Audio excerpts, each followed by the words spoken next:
Sokak sokak ellerim cebimde, serseri mayın gibi dolanıp duruyorum. Sözlerini tekrar tekrar geçiriyorum gözden. Neydi olup biten anlamaya çalışıyorum. Yok, bitti çoktan galiba. Yok, bitti çoktan.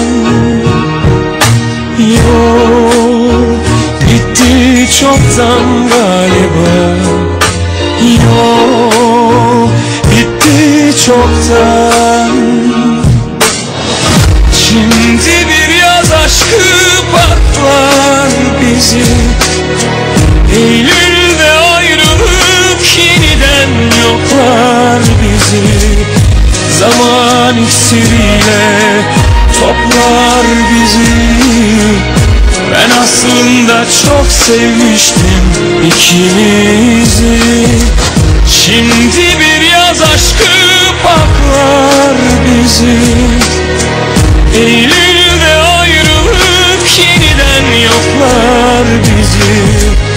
Zaman iksiriyle toplar bizi.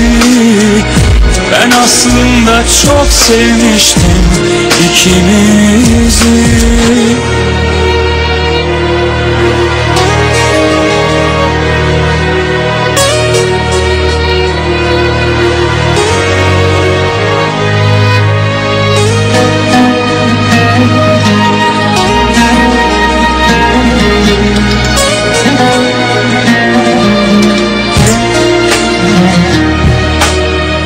Anladım bizim kuşak çok takılmıyor aşka.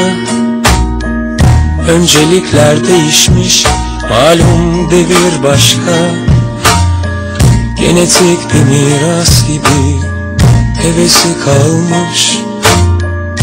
Derin bir yerde, yüzeyde, küçük çapta. Yok, bitti çoktan galiba.